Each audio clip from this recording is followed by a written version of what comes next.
Good evening and welcome to a Center State Bank Tuesday on the Buddy Martin Show and Podcasts.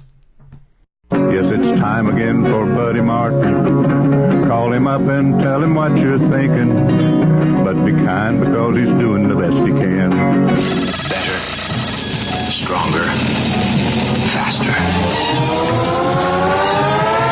Mama says that alligators are ornery because they got all them teeth but no toothbrush.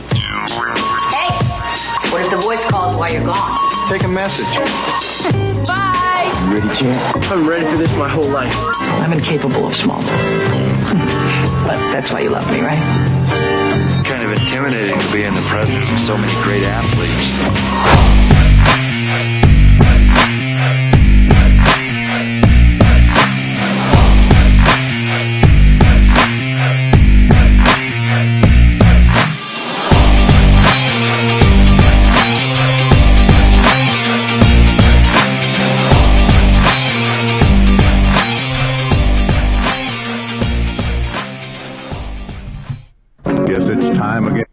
Well, we like it so much, want to play it again all the time. Good evening and welcome to a Tuesday night edition.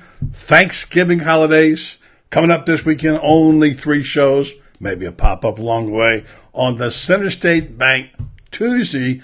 Glad to be with you today. Good evening to everybody. And before we start, Edgar Thompson coming up momentarily.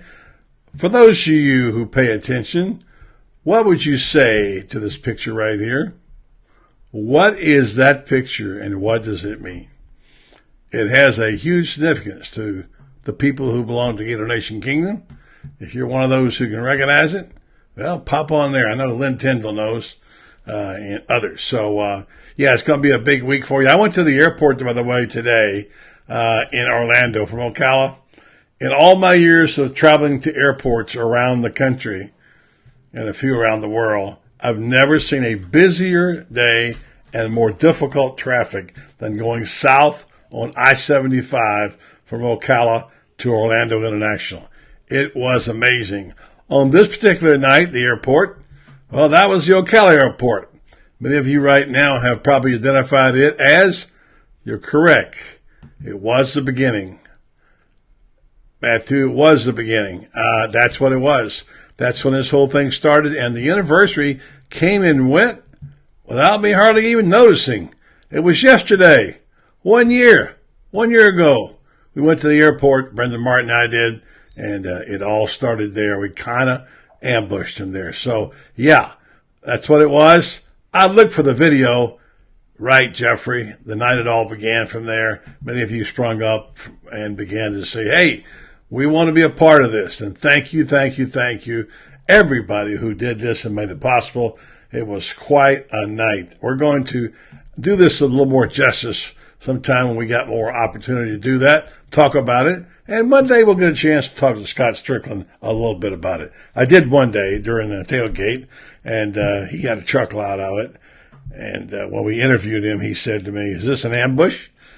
That was the night we knew that Chip Kelly was the candidate, and we found out about the flights thanks to our troops, particularly Bubba Ennis played a big part in that, and we were able to have a group of people, at least myself and Brendan, chasing down the flights in the Ocala airport around midnight as they got off coming back from Connecticut, and all we got was a word or two, but we knew at that point the stories we had heard were true because they had been after Chip Kelly. Aren't you glad it didn't work out that way? Aren't you glad? And I'm going to come to you tonight with good news for you. Could you ever, in your mind, have imagined last spring or summer if I would have said to you, your Florida Gators will be number 11 in the country playing their rival, their bitter cross-state rival, for opportunity to have 9 wins and a guaranteed top 10 finish. Did you think that? I mean, those of us who were a little bit optimistic in our projections, but nobody thought that. And then if I said, which is more likely, that to happen, or UCF will wind up ahead of them at number 9, what you see in tonight's committee poll. Florida 11, UCF 9, And sandwiched in between is The Ohio State University, who will be playing Michigan, of course, on rivalry week. So we got some things to talk about tonight, folks, for sure. It's all there in front of them, this opportunity for the Gators to have a terrific year. Not just a good year, but a terrific year. So we're going to stop real quick, do a quick commercial break, and go right to our friend down in Orlando, Edgar.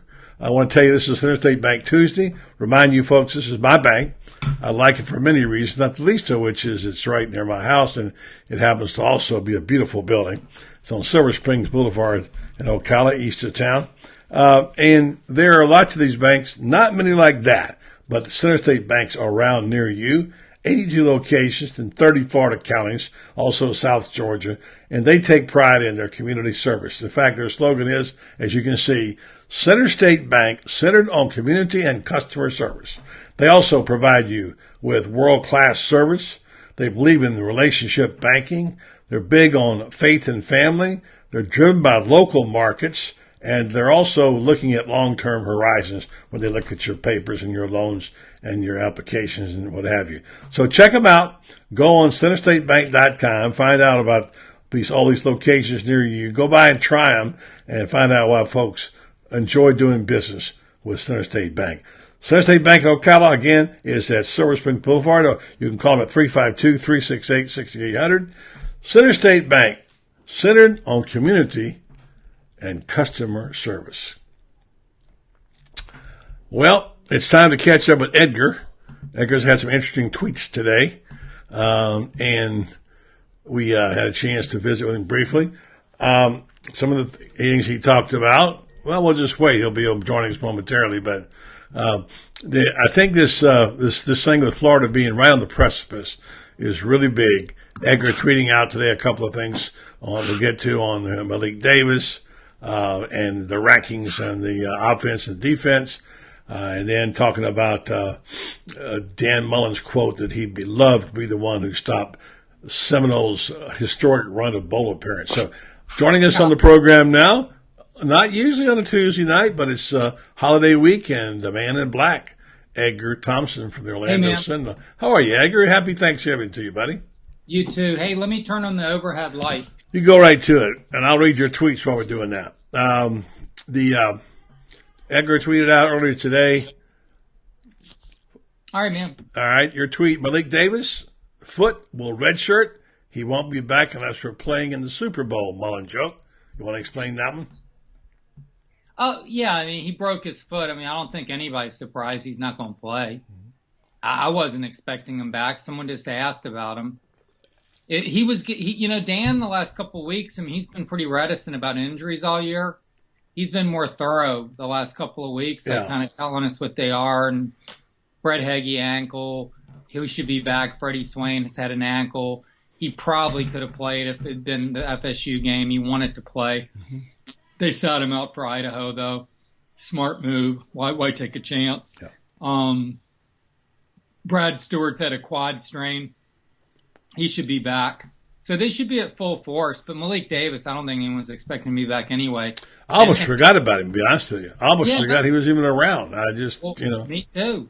I mean, they have a full stable of running backs. We'll see after this season. I mean, Michael Pirine and Scarlett, I guess, will have decisions to make. I mean, I think they should both come back, but that's, it's not me. Yeah. Millions of dollars involved. If it is, that's a little difficult. Let me ask you a question. I just posed this question. By the way, yesterday was the night of the infamous airport interception where we got Scott Strickland. So we just had a little toast to that moment. Was it? It was, no, it wasn't. 19th. Yes, it was. It certainly was. We were at the airport. He got hired. I mean, his introductory press conference was. No. This is Scott Strickland's going to see Chip Kelly when we found out about it. And I'm saying Mullins was the 27th. Right. His was about a little over a week later. Yeah. But anyway, obviously. Their failed attempt to sign Chip Kelly. It was our beginning of our group when we started this, and people rallied around it, and that's what was caused. That thing you said, what is the Gator Nation Kingdom? It started right there. We have over 5,000 members, and that was the driving force of why we started it, because they They loved that we went out there and tried to, find out what was going on. And even though we didn't get any scoops, they appreciated the effort, and off we went. So, yeah, you know where I was that night? Probably shooting pool. No, I was at the Gainesville airport by myself. Because Mark Long and I split up. Uh-huh. Because we were thinking they might pull one on us. They did, yeah. Well, I mean, so I went to Gainesville. I was out there 5 different times probably that week. Yeah, you did a good job. Well, that was a hard story to cover. And let me just say this. I'm not bragging because it wasn't me that did it, but I would say that we have a pretty good history of getting information from our people right here in this group. As you know, we found out things from time to time that the average media guy, if I were working in the regular media, I would never have gotten it. But because they're part of this so-called family that they found out and let us know. That's what happened on this thing. And it was my son Brendan who figured it out. Wait a minute.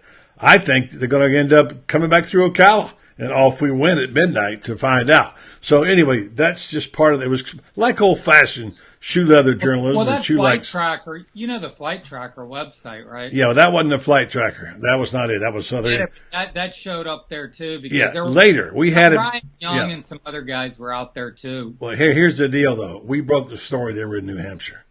We knew about it. We broke it before anybody did because our guy knew. Our guy on the inside knew. It had nothing to do with flight tracker. So that's I'm giving credit not to me, but to the people who are so informed in this group. No, I get it, but I'm saying the Gators blew that, not you. Well, they thought they had it covered, and they were sending smoke and mirrors, and somebody was smarter than they were. And then Brendan figured it out. So anyway, that's just a little anecdote. But let's get back to, I opened the show by saying that this was the night, last night, that this started. I also said, can you imagine if I or you, Edgar, said last spring, let me tell you what's going to happen.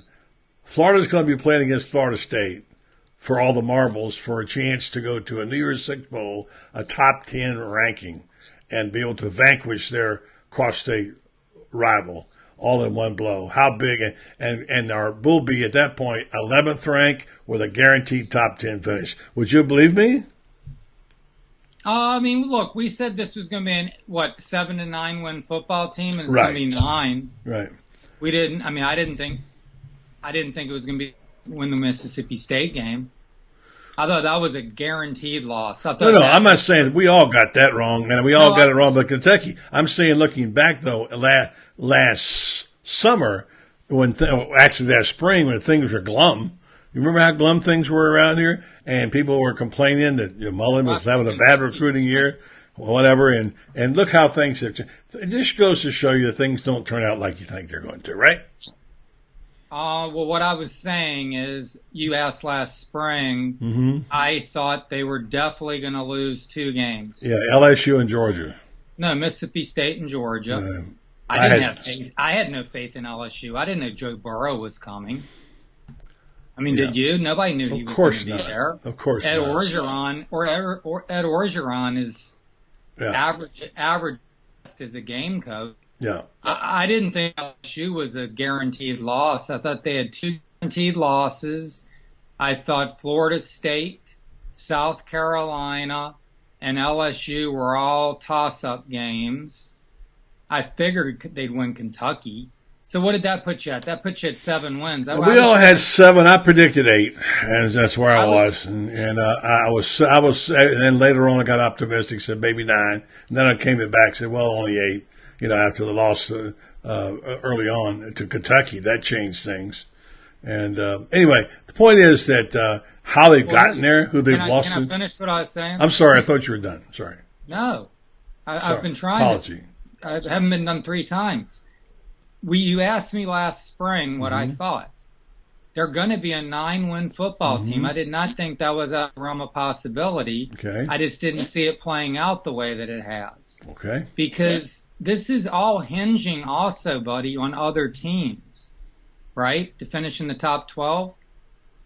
They're teams that have underachieved, or the couple that maybe overachieved. I mean, the whole mix, when you really start to break down the top 12, I mean, the Gators are definitely right on the edge of the top 12, and they're just inside the top 12 right now, and they probably deserve it. Wait, they're 11. The committee put in 11 tonight. I wrote on it, but here's what I'm saying: isn't part of this supposed to be the eyeball test? I mean, of course, this is a team that needed an 18-point comeback at Vanderbilt and a 17-point comeback at home against South Carolina, sandwiched around a pair of losses by a combined 40 points. They really haven't played great football since the LSU game. Now, they've moved up and they've done what they have to do. I think they will win this weekend, and if they do, they probably deserve to be inside the top 12. I'm just not like going crazy here. I mean, I think it'd be great. I think they should put them in the Peach Bowl against UCF. I mean, let's let the bowl committee do what it's supposed to do, create intriguing matchups and matchups people want to see and fans want to go to. I do not think Florida against Texas in the Fiesta Bowl has any appeal. Zero. How many people on this show are going to go to that game? No, I think we're agreeing. We're just not hearing each other. I think what we're doing. No.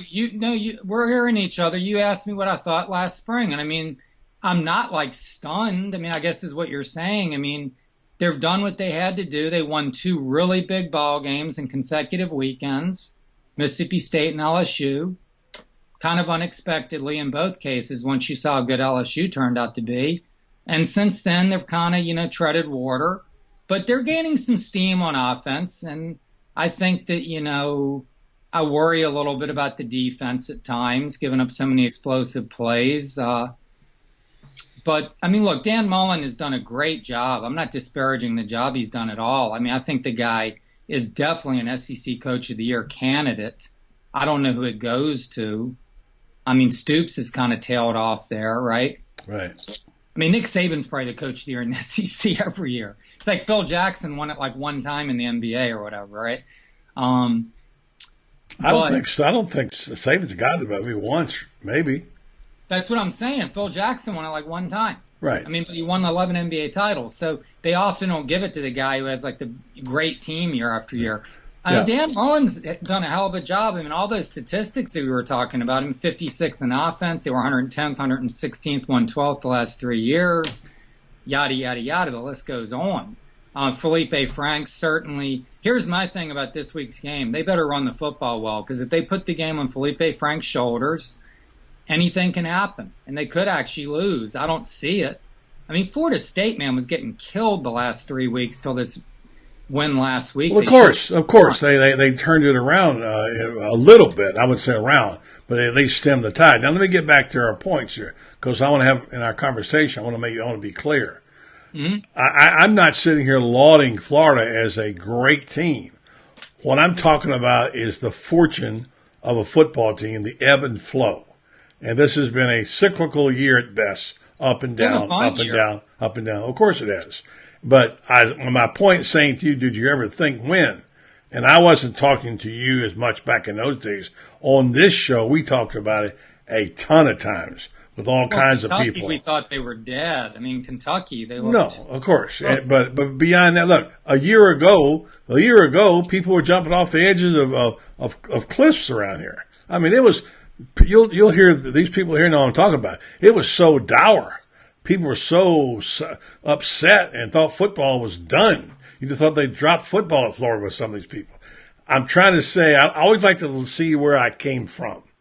All right, so as I go through this journey and talk about the worst times, which were post-firing of McElwain, and then when Kelly didn't come, a bunch of people got upset about it. And then in comes the door comes Mullen.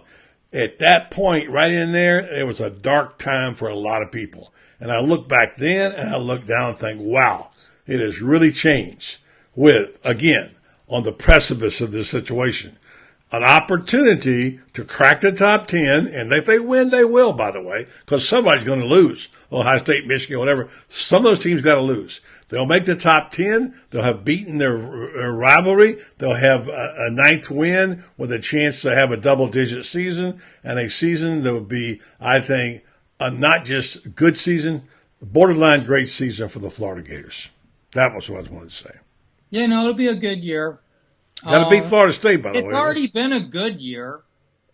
I mean, you double your win total even if you lose, but I think this would be kind of a downer if they were to lose this game. Well, of course, kind of a downer. It would be absolutely terrible. You talk like you think they might. I mean, they're going on the road to play a team with a lot of athletes on offense that can create explosive plays, and the Gators have been susceptible to them. Yeah, and I'm not saying that they're going to lose. I wouldn't pick against them in this game. I mean, I give Florida State a puncher's chance, as they say, at best. I mean, I don't think Willie Taggart's a very good coach, probably. I mean, look, Dan Mullen is going to have a good scheme in place. I don't know that Willie Taggart will. He's going to have Felipe Franks hopefully coached up to do the things he can do well. But Florida State's going to press that coverage and force him to make some throws that he's going to be uncomfortable with. Therefore, some turnover opportunities might be out there. Like I said, they got to run the football, man. Yeah, I agree with you. I think they can, and I think they can, but they have to. Florida State's run defense isn't bad either. Well, later on in the program, I'll have an interview with Ira Schofell from More Chant to give people the other side. I've known Ira a long time. He's a solid guy. He'll provide much more insight on that team because I don't know much No, about it. I understand. I'm just saying, and we had a conversation about that, about what Florida has to be concerned about. And he thinks he likes Florida. I think Florida's got a better chance of winning. And we'll talk about that. But here's the thing about this team. And this is what we'll talk about. And I just want to give you this input and get your reaction. Have you seen Cam Akers the last couple of games? He's a stud player. Yeah, he really looked good. He was the guy they thought would easily be a 1,000-yard back. He's got like 669. The offensive line is terrible at Florida State, and he hits in the backfield. Florida State hadn't been able to recruit an offensive line in about a decade. And so Cam Akers now is starting to run strong. DeAndre Francois, if he can ever, if he settle down and stop throwing picks. This team is not shabby. Their offensive line's not very good. That's kind of what I'm saying. They have talent. They have athletes, and they have speed on defense. Now, I think you're right. Florida goes out. They use the right side of that offensive line like they did against South Carolina. They blew guys off the ball. They run the football and don't turn it over. They're going to win the game. If they don't run the ball and do turn it over, they're going to lose. Yeah, I mean, I agree. And I think, like I was saying, I think Dan Mullen's a better coach than Willie Taggart. I think he'll have the team more prepared. No. But turnovers, those are fickle. Mm-hmm. The Gators hadn't had many, and the other day they had some, a couple pick sixes, in fact. But they haven't had many lately. They need to force a couple. I think it's going to be a competitive game. I don't think. But Florida was in trail by 18. This is what I was trying to say. They were trailing by 17 at home to South Carolina. Right.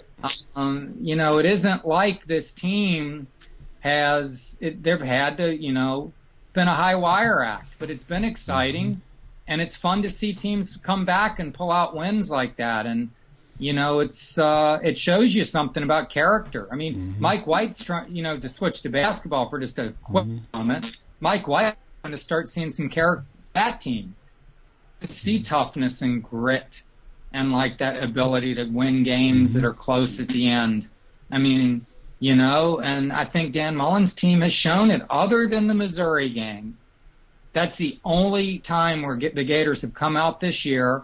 Kentucky to some degree, but they didn't have Reese, they didn't have CC, second week in a new system, yada, yada, yada. So I give them a little bit of a pass there. I don't think they really knew what they were up against. Benny Snell was really healthy and running great at that point. I give them a pass on that one. The only game I don't give them a pass on, Missouri. They came out despondently. They were dejected after the Georgia game. It's like Dan said, they basically turned the Georgia game into 2 losses. I think that's the one game. David Reese, I asked him yesterday, not to be a buzzkill, man, but how do you explain that game? And he's just like, man, I wish we could play that game again. Because they just didn't come out ready for that. But they'll be ready for this. And that's on the coaches, by the way. And I'm a huge fan of Dan Mullen's. But that was the coaches. You didn't have them ready to play. And but these are kids. And, kids are... No, I understand that. But you say they weren't ready. Well, why weren't they ready? Well, mentally they couldn't get ready, but that's the coach's job. And even then, sometimes they can't. I'm just saying it's one of those deals. It's a team loss. The coaches, the players, they stunk. where they bounced back, and that South Carolina game, as we talked about, was so big and so huge at that point in time for that reason, coming back as they did from, 21-3, and coming back and winning that game. That was a big... They were down 17. 14-0 and then 21-3, I believe. But anyway, whatever it was. Well, anyway, 14-7, yeah. 14-14-7. Then 31... 14-0 and 31-14. 31-14, yeah. And those. And they weren't looking like they were going to come back for anything. Anyway, having said that, all of that. That was a fun one. Say again. I said that was a fun game. Yeah, that was the key game for Florida this year, in my opinion. That's the cornerstone of the ability, because they don't come back from that one. They don't finish strong. They don't get to where they don't get to this point with a chance to win 9 and go to a New Year's Six bowl. They had to bounce back on that one. They had to. Yeah. And they did. Leave it to Will Muschamp, man. Yeah. Right. Exactly. He's a plant, by the way. You know that. Okay. So we talked last night to Jason Higdon, who's a recruiting expert. He thinks Florida's got a good opportunity to do well in recruiting. That's going to be heating up. Edgar is going to be on us in a couple of weeks. You know, this National Sign Day. What is it? 2 weeks away or something? What is National Sign Day? I don't think. One of my people online will tell me. I don't keep up with it. Somebody will tell me. Do you know? I mean, I'm guessing it's around the 14th. I mean, look, man. All I've been doing is focusing on the season. Yeah. And I'll look it up. But you know, I'm happening with basketball right now, dude. I mean, I just wrote a basketball story today. Basketball. How about that? Well, I mean, you have to. That's all right. I know it's here. Yeah. I mean, I understand. It's like they're playing in a big tournament, man, and we'll see. I mean, people are voting for this team in the top 25. I'm actually a voter this year. I'm not voting. I voted them 24 to open the season, but I am definitely not voting them in the it's December 19th, final signing date on the 21st, so it's that Wednesday, the 21st. Okay. So we got a month. Mm-hmm. Yeah, which I was kind of hoping it wouldn't be, but anyway. Mm-hmm. Well, there you go. All right, so what's the week before? What was the presser like on Monday? I didn't come, but I heard you guys asking questions, and Mullen was seeing, as you said, he was answering questions about injuries. I guess he was sick as a dog. He had some kind of allergy, right? No, he's had a cold for like a couple of weeks. Well, I thought it was allergies. No, I think he's got a cold. He doesn't look good. He doesn't sound good. Well, let's take it out of you, Edgar. I imagine taking it out of you too, pal. It's a long year now. You know, it's a long season. I don't work 15-hour days. No. Right? Well, what he's saying, I'm looking right now. He talked about the rivalries, like you said. The comment, he was funny. Someone was like, you know, about the ball streak and ending it, and he's like, "Hey, I'd love it. That'd be fun." And he kind of laughed about it, and he was laughed about it. He goes, "I'd love to do it," but that's what rivalry games are about, right? I mean, you know, the funny thing when you look at a rival game, there's not many Florida State fans sitting there cheering for the Gators, blah blah blah blah.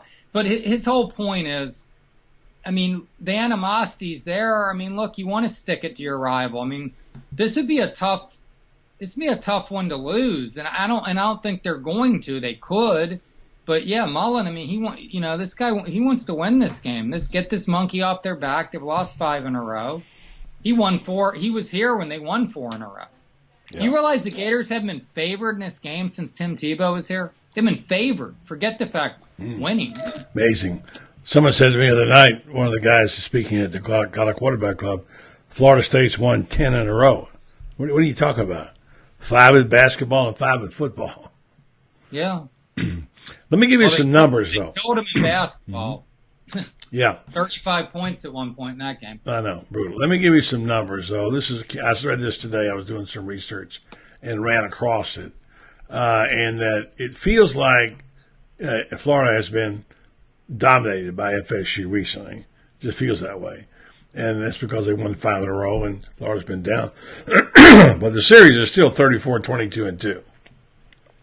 And somebody put together all the records and all the other sports, and every one of them. I mean, even in men's basketball, they're about 43-22. and women's basketball, baseball. The only place they're not is they're behind in, let's see, what was it? Was it baseball maybe? Yeah. Baseball, it's 104, 125, and 1, and that's a result of previous years. They've really done well against some of those in baseball in recent years. But overall, here's all the sports combined record: 492, 287, and 4 against Florida State. So people say to people, if you got a friend who's a Seminole who's getting a little cocky, just give them that number: 492, 287, and 4 for a 63% winning percentage. So those, you can do what you want to with numbers. Nonetheless, they do have to start winning some of these games, especially for recruiting. And back to Cam Akers.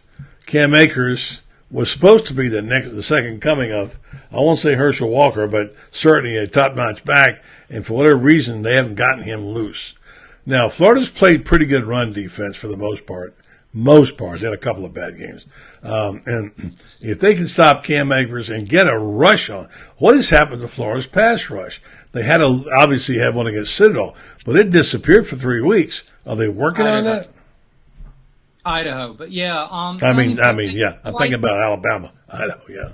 The lights come alive a little bit lately again.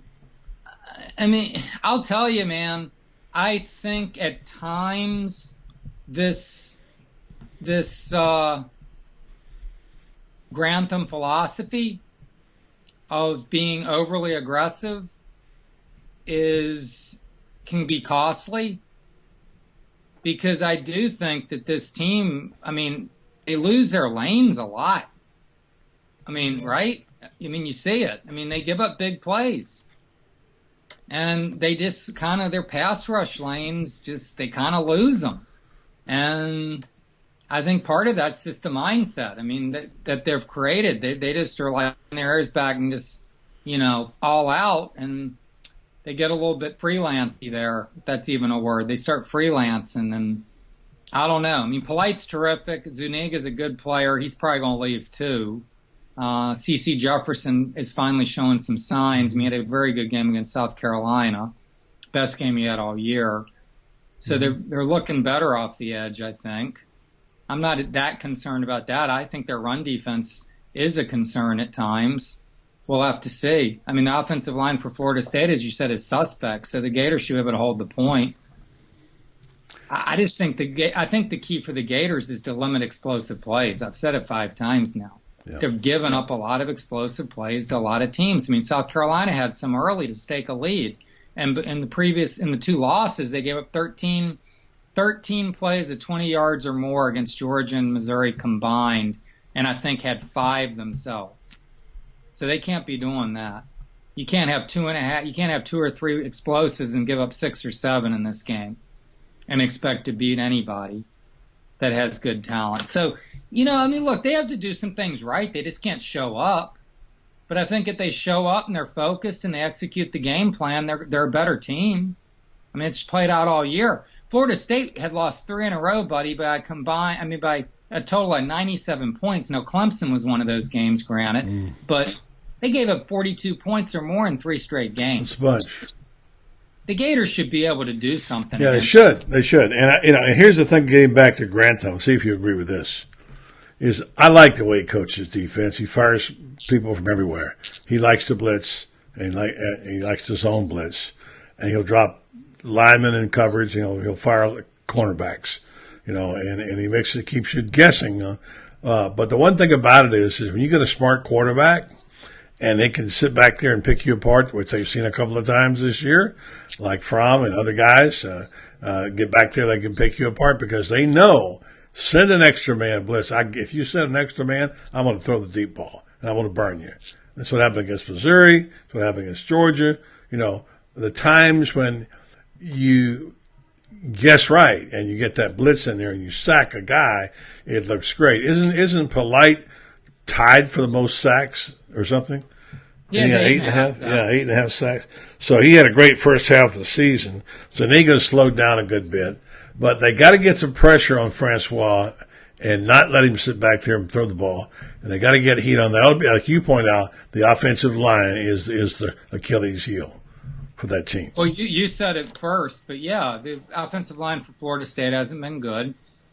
I mean, look, the Gators' offensive line hasn't been great either. Let's be honest. I mean, it's getting better. I mean, they're running the football effectively against the teams you would think they could. I mean, look, Georgia handed them a pretty solid loss. They gained 245 yards in that game. Missouri just kind of torched them on offense. I mean, their offense just kind of torched the Gators. And like I said, they were had a letdown. But the Gators have moved the football in a lot of these games. And lately they have 500 yards in 2 straight games, even though Idaho totally overmatched. But I mean, look, they feel like they have momentum. I mean, confidence is a big thing. Mullen's going to have a scheme in place. I don't know what else to really say about this game. I mean, look, it's going to come down. They turn the ball over and they play sloppy and have a bunch of penalties. I mean, look, Jawan Taylor, today Todd McShay put him as his 12th player, not 12th lineman, 12th player. Jawan Taylor. I asked John Hevesy about that. There's 2 of them, right? No, the tackle. Right? Also a defensive back, yeah. Not the safety. I don't think the safeties. Yeah. Are you there, Edgar? Yeah. I don't think he'll end. Did I lose you, Edgar? Are you there? Yeah. I'm right here. Okay. You there, Edgar? I'm sorry. Lost you there for a second. My fault. Jawan Taylor, the tackle, I know. But there are 2 Jawan Taylor is the 12th rated prospect by Todd McShay. Yeah, that's a little high. He is a big guy, I will say, and he's a bulldozer. He's a road grader. Yeah. He has 11 penalties this year. Does he really? Yeah. That whole offensive line, I mean, he's 6'5", 328 from Cocoa, obviously. He's a junior. He's a beast. And, you know, wasn't he part of that offensive line on the right side that did so well against South Carolina? Was that him and Fred Johnson did that? There were 2 of them. Look, he's a real talent. And, I mean, Todd McShay wouldn't have him 12th if he weren't. Right. But I asked, and he got polite 23. He had him like higher last week, maybe 14. But anyway, so I asked Hevesy about that. And he's just like, you know, these guys, I mean, I tell them that it's to their benefit to use us as long as they can. Use me, use the strength coach, use the nutritionist, get the most out of this experience before you head off to the NFL where it's a total business.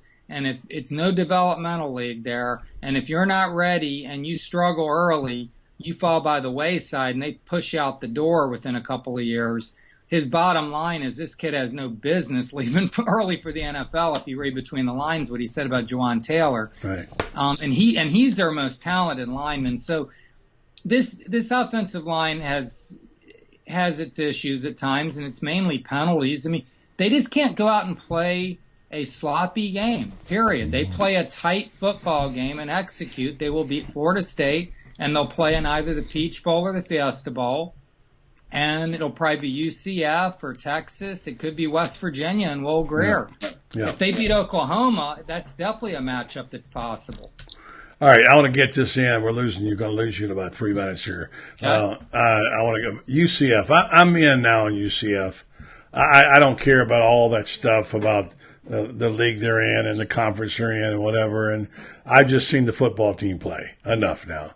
And I think they can compete with anybody. Yeah, it's true. They don't take the beating they do in the SEC, whatever. But I think UCF is a really worthy team. Look, Edgar, I was here when Florida State came up. They were the same way, but I remember Florida State wasn't nearly as good as UCF. And they just to get a game against an SEC team was a big deal. I watched them grow into a powerhouse.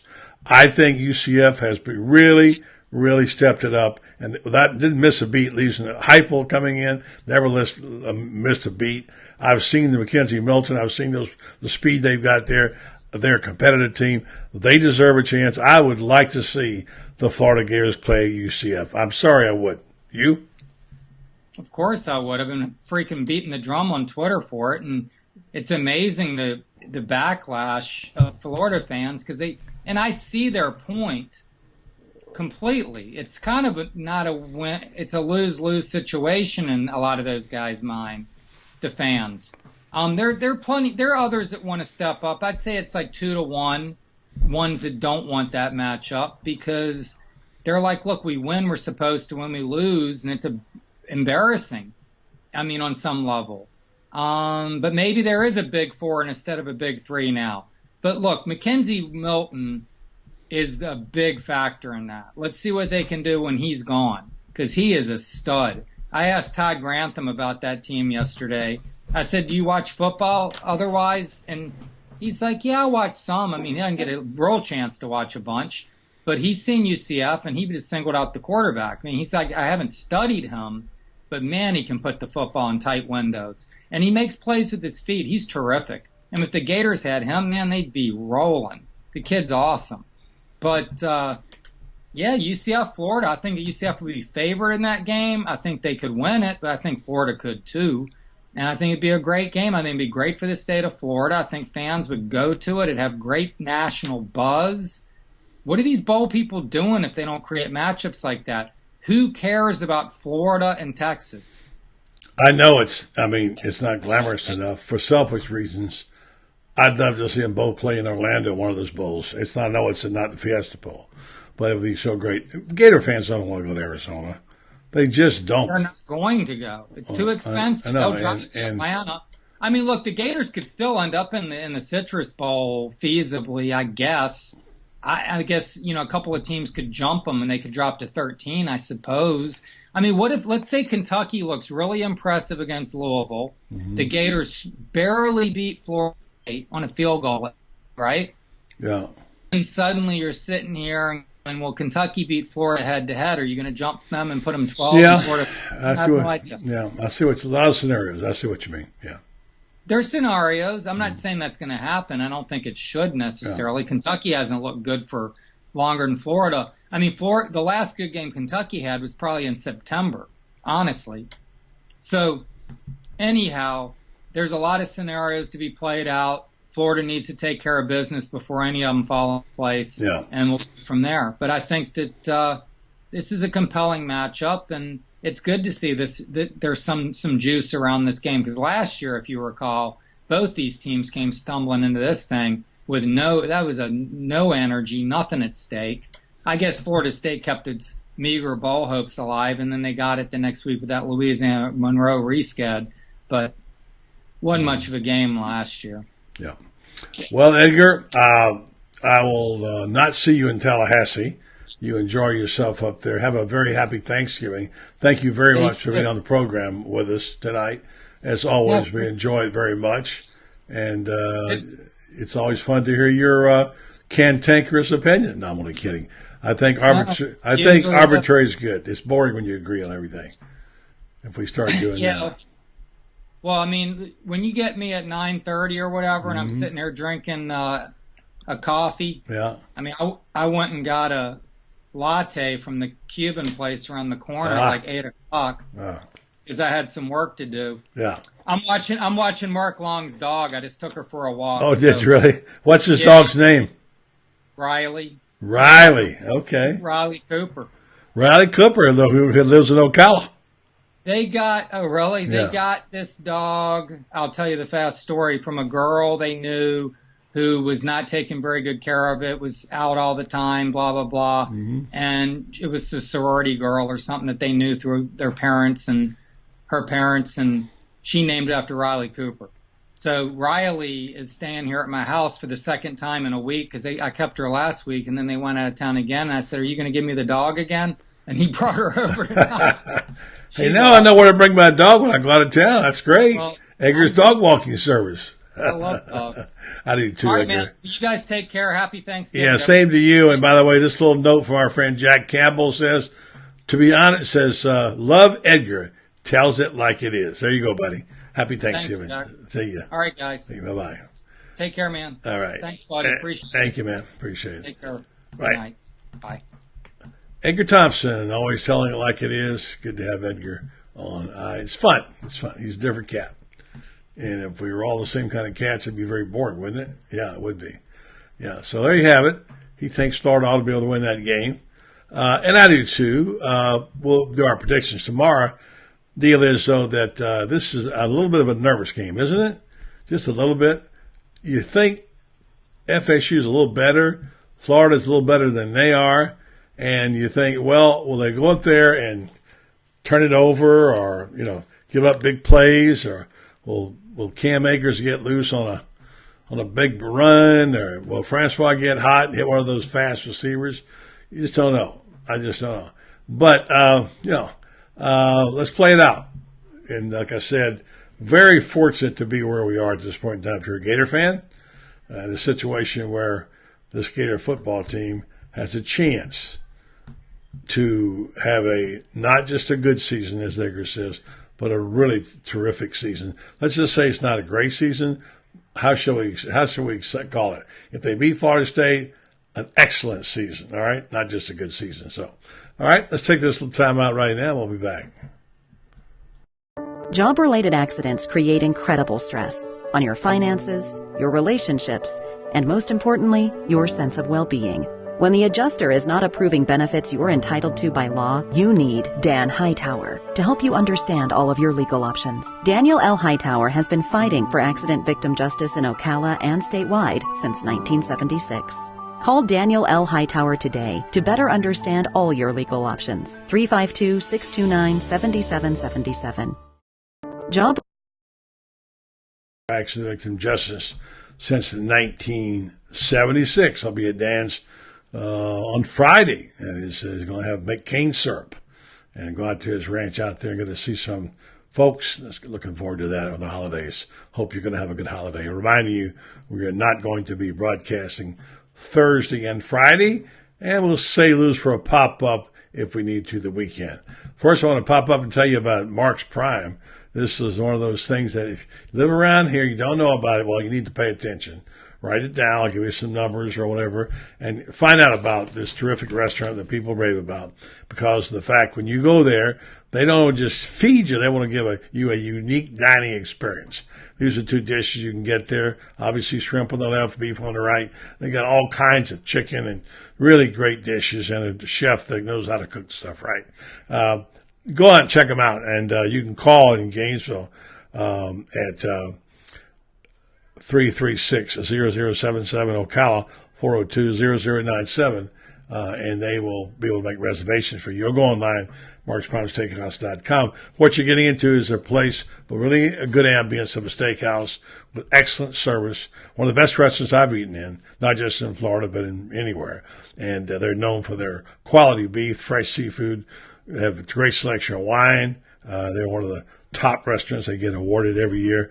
One of those Golden Spoon deals most of the time. And they have two locations to serve you, Gainesville and Ocala. Mark's Prime Steakhouse and Seafood want to create a unique experience for you. Let me tell you about my friends at Grinders. I was over there today. I have ordered myself a sport coat. I've got to go. I've been honored to be asked to narrate the night before Christmas here in Ocala at the Riley Arts Center. And I'm very flattered to do that, but I looked at my jackets, it was kind of ratty, and my wife said, go down to Grinders and get something. So I did. Went down, I ordered a jacket from David. It'll be in a couple of days. He knew just what to get. He knew the size. He knew where it needed to be tailored. Told me when he could get it, how he could get it ready for in time. And that's why I go there. I go there for the quality goods. I go there because of the terrific service, the taste that they have. Here's some things I got shots of while I was there. A couple of things, that jacket in the middle, the Peter Millar. Oh, man, that's a good-looking jacket. That's a great-looking jacket. If my piggy bank may have to dig deep in that one, but it'll be worth it to have that. And then some of the nice-looking selections of long-sleeve shirts they got there. And in the bottom right picture, if you're watching online, is Elvis, the dog. Elvis is really a person. He's there all the time guarding the place. And always part of the family there with David and Brandon and the team. So if you don't know about Grinders, they've been around for a long time. 62 years, to Ocala tradition. Grinders for Men, 405 East Silver Spring Boulevard in Ocala. Phone 352-629-3195. Okay, let's do this. Let's see if we can. I wanted to get into the other side for a change. We get rather myopic sometimes in our approach to things. It's all Gators. It's all about our side on what we do and the team that we follow. We don't pay attention to the opposition.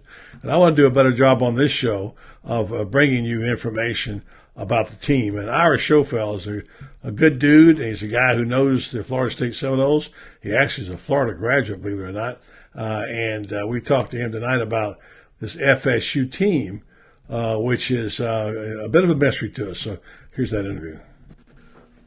Out to the hotline now and talk to an old friend. Haven't had a chance to chat with Ira Schofell of War Chant in quite some time. And glad to be able to do that today. It's, after all, it's Florida State week, and we can at least have once a year where we can still talk. Ira, how you doing? I'm doing good. How are you, buddy? We're doing well here, and things are good for the Gators. Not so much for the Seminoles. Been following them a little bit, but not like when we used to do our weekly updates. And let's talk a little bit first about Florida State and last week's game, where you think the Seminoles are now, and we'll catch up on more details in a minute. Looks like they had finally a little bump up last week. Yeah, they needed that for sure. I mean, it's been a rough month. I think they seem to be turning things around a little bit earlier this season. They got their win against Louisville, got a win against Wake Forest, and you felt like things were trending in a better direction for them after the awful start. But then, they stepped up in competition, and Clemson blew them out. Then, obviously, Notre Dame blew them out. NC State beat them pretty soundly at NC State as well. You could probably call that a blowout as well. So things were looking bleak. So to turn around and get a win against Boston College, it was big for this program. I think the players needed something positive to happen for them. Ira, for those who are not that familiar with the Seminoles, take us back. Let's go to the narrative, as we like to say these days, of after Jimbo, Willie Taggart appeared to be a very popular choice at the time, and things haven't gone all that well, obviously, to say the least, for Willie so far. But we know these things take more than a season, and long term, it may get straightened out. How patient have Seminole fans been? You hear it all the time on warchant.com, I'm sure, as all Gator fans and Seminole fans are, very vocal.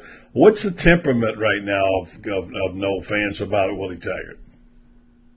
I think it's pretty divided. I mean, I think, some people are, of the mindset that, look, this program was heading in the wrong direction under Jimbo Fisher the last couple of years. And I think once he left, some things that people had kind of been looking at a little bit side-eyed started to come a little bit clearer. We started hearing more stories about, the kids weren't going to class enough. The kids weren't being held accountable in the weight room, off-season workouts. A lot of things were slipping towards the end of Jimbo Fisher's tenure, which probably led, as much as the $75 million, that might have been as big a factor as well, as I think he knew that he had kind of lost his finger on the program and kind of taken his foot off the gas a little bit. And so Willie had some things to clean up. And so I think people understand that it wasn't going to be a situation where he just came in with a turnkey program and just got back to 10 wins. But there are a number of people also who feel like, okay, that's all well and good, but you need to play better than you have. You need to be more organized than you have. Where they've really kind of disappointed and probably angered some of the fans is, just playing sloppy. A lot of turnovers, a lot of penalties, calling timeouts because you don't have enough guys on the field or too many guys on the field. So it hasn't been a good first year by any stretch. But I think people are pretty divided. There's still a pretty good sized group who feels like, Taggart didn't get the best roster to deal with, and you need to give him a little time to get his players in. Not to dwell too deeply on Jimbo's tenure, but there were a lot of stories out there, including some, at least one, a big Seminole fan I know, who said that Jimbo is growing impatient with trying to get facilities upgraded, etc. But what I saw, the blueprint, there were some good-looking things on the board there for the future of what they were building around Doak Campbell. What is the status there? Because, as we know, it's all an arms race today. You got to have not just a great program, but a great player. You got to have great facilities, it seems as though. What's the status of that? And is there any truth to the fact that Jimbo was disenchanted, or is it just a fact that that's just too much money to turn down? I think he was disenchanted to a degree, but I don't know how much. I don't know if he was right in his belief. I mean, he wanted things built yesterday, So I think Jimbo, coming from SEC schools where they're a little bit more flush with money, I think he felt like, hey, Florida's going to build an indoor facility, or not an indoor facility, a football standalone facility. Clemson's got one. Miami's trying to build something. We have to have one right now. And the Florida State, administrators and boosters were just saying, okay, we'll get to it. We're going to work on it, but it's going to take us a few years.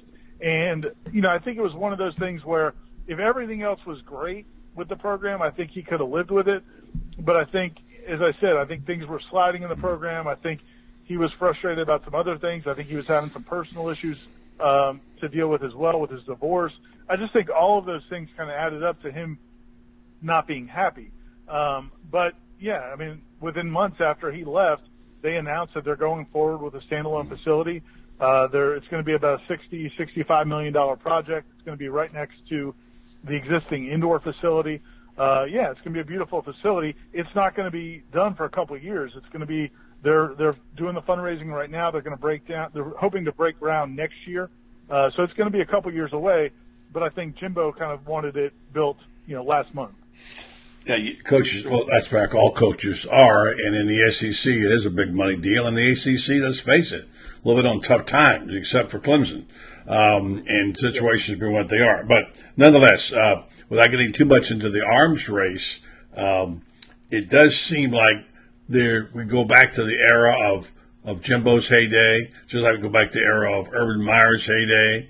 Fans are impatient; they expect it to be like this all the time. Realistically, it's not going to be. There's been a dip. But this Florida State program, I think of Florida State of having athletes, of had good coaching. The only thing they haven't had in recent years is offensive lines, it seems. There's always a problem there. But the certainly skilled athletes, speed, talent, and it just seems like this program is better than this. And whatever the long-term prognosis may be. Florida fans very impatient with Dan Mullen. He finally turned the corner a little bit last couple of weeks. Where is Taggart now? And do you think this is insurmountable? And if you had to make a decision today, if you were pulling the trigger, yes, no, I don't know on Willie Taggart. He's a guy you want to root for. He's very likable. He's great with the media.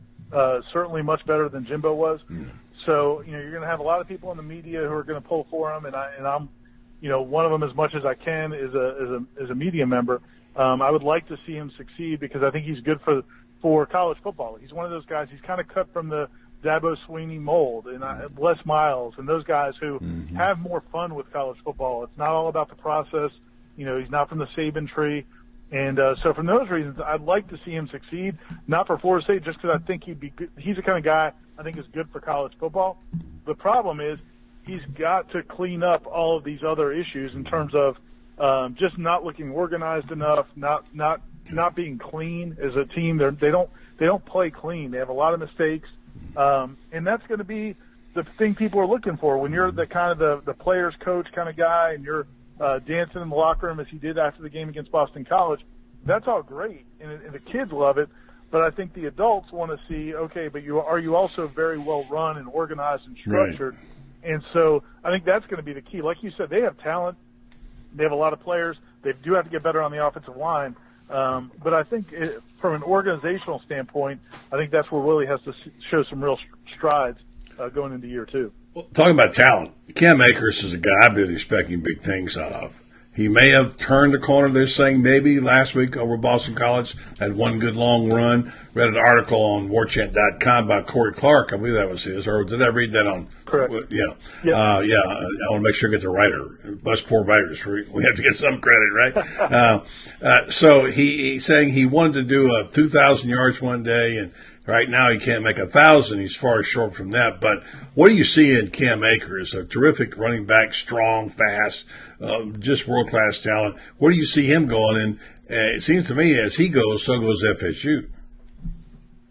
Yeah, I think you could definitely make a case that he's been the, kind of the poster child for this offense. They have struggled in every area really offensively, but particularly in the running game. He hasn't had a lot of holes to run through, and as it's gone on, he's gotten more and more frustrated. And I think that's where Willie Taggart and Walt Bell, the offensive coordinator, have really tried to counsel him and say, look, we know this offensive line's not what you want it to be, but some of this is on you. You need to be more patient with your runs. You need to look for holes. look for, cutting backside. Give every play a chance. I think they feel like sometimes he's been so frustrated that he's just getting the ball and running at full speed and not really reading what's available. And so he's left a lot of yards on the field, but that doesn't change the fact he's a tremendous talent. And I think we saw that in the Boston College game. If he can get to the second level, he can be a special running back. But he and Jacquez Patrick, the other running back, have just gotten hit so many times in the backfield that even when plays have been there, they haven't made them. So you're right. I mean, if he turns the corner, that's huge for this offense. But I think we need to see it a little bit more than a game or 5 or 6 quarters to know whether or not this thing's really starting to turn around. Final question for our Schofell, longtime fan, managing editor of the longtime friend, and he's the managing editor of warchant.com. Good stuff. If you're a Noel fan, you want to be sure and check on that. All right, so here's FSU, 5-6, 3-5 in the ACC. Kind of knock off Florida, number 13 in the country now. Florida 8-3 and 5-3 in the SEC. This is becoming a pretty big game for a game that didn't mean very much. And Florida being a 4-point favorite in Tallahassee. Set the scene for me and tell me what it looks like to you and which direction you think it might go. Yeah, it's a huge game for Florida State, obviously. And, winning that Boston College game now gives them a chance to preserve that bowl streak. FSU has made 36 consecutive bowl games. They'd love to push it to 37. It looked bleak last week with 2 ranked opponents left and coming off all those blowouts, but they showed some life. They beat BC, and now they got Florida, and your arch rival. And so it's a chance to not just knock off your arch rival, beat them for I think a 5th year in a row, maybe. Yeah, 5 in a row, and of course it'd be a 41-year winning streak for them too as well. So they like trying to get to the bowl to do that at least. They got a chance to get to the bowl. Mm-hmm. Yeah, so there's a lot on the line in this game, and I think it's to me it's a good matchup. I mean, I think Florida, the success of Florida this season really has been they've been very opportunistic. They've taken advantage of their turnovers. They've been very good about causing turnovers, and they've been careful with the ball. And Florida State's been the exact opposite for most of the year. They've been really low down on turnover margin. They've been sloppy. They haven't played quite as sound. But this is a big opportunity for Willie Taggart to show that, because I think some Florida State fans are looking at Dan Mullen and saying, hey, he's got them playing pretty well in year one. Right. What are you doing? Exactly. So this game's kind of a little bit of a referendum on these 2 first-year coaches. Mm-hmm. I think it's going to be a really good game. I think that, Florida doesn't make mistakes. I think Florida State's probably going to have a tough time beating them because Florida doesn't make a lot of mistakes. And then Florida State on the other side has to be clean. To me, the talent's probably about even across the board.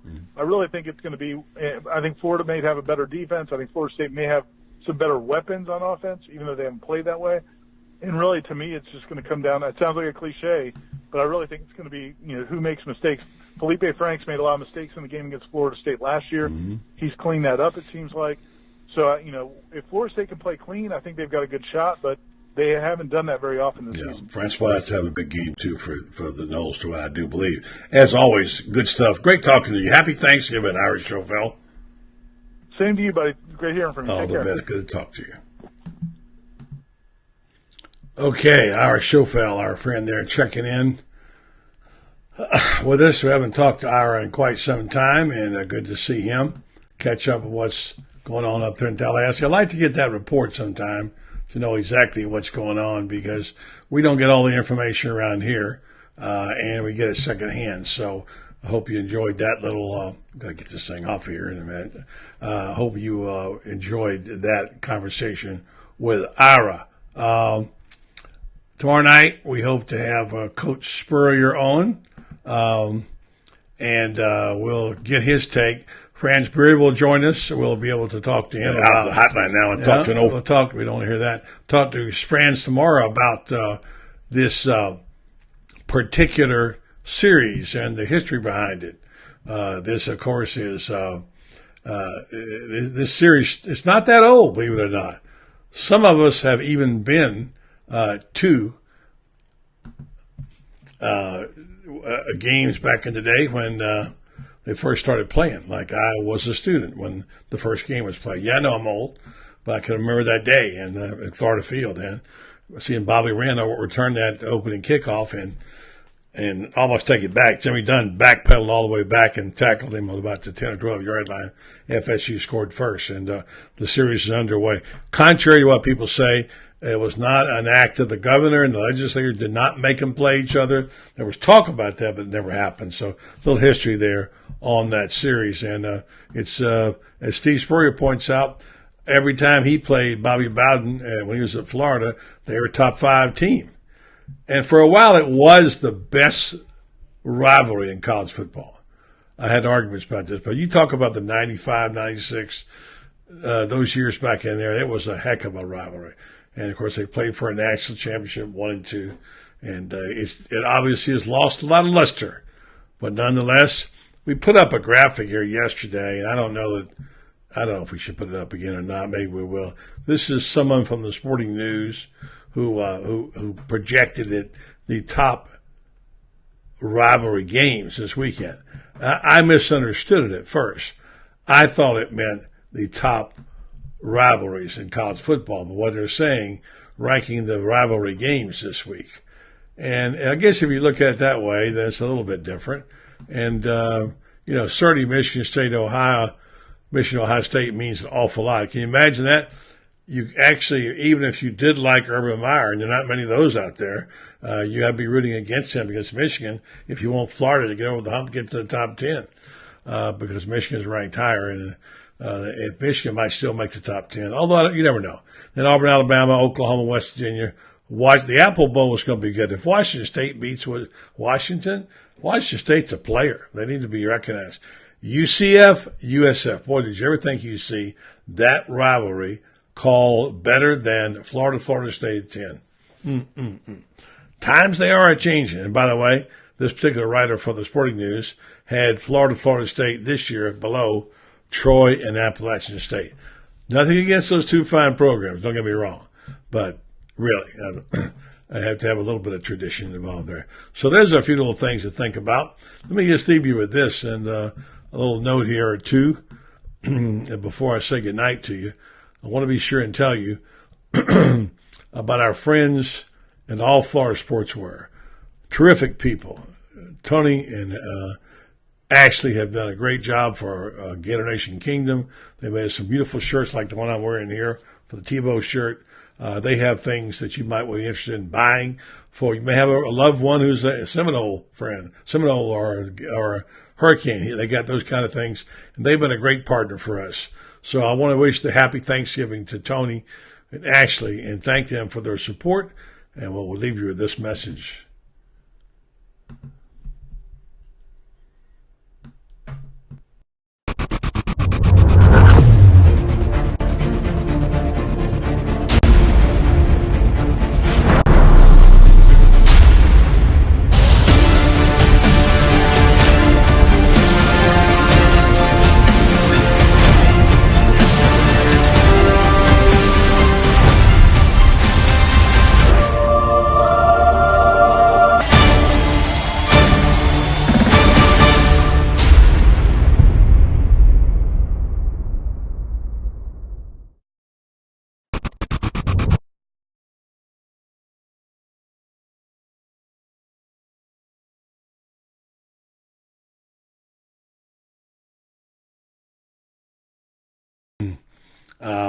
Red Star Medical Research, as you know, is known for being a superior medical research facility, which it is, and we talk about it a lot. And they have a reputation, a high-quality, patient-centered and clinical research facility right here in our town. They do their research under close supervision of the FDA.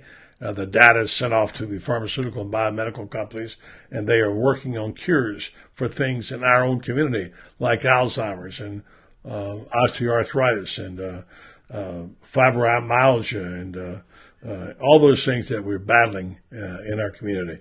And Red Star does some terrific work right here. My friends over there do a great job, Mary Brantley being one. And yes, if you know the name, she's married to Scott. And Joe Sorrentino, who's They've been partners in this business for a long time. They went to high school together. They do a great service for our community. They also get involved in our community with things like the Ren Star Star of the Week, and they're very much involved in the Brantley Award, which we announced the finalists on this week. 4 finalists. You see the logo on the screen there. Scott Brantley, named after Scott. And these 4 finalists were announced in the Ocala Star Banner. So all that, and thank you for the support of Ren Star Medical Research. Log on to Ren Star Medical Research and check out how you might want to get involved in some of these clinical trials.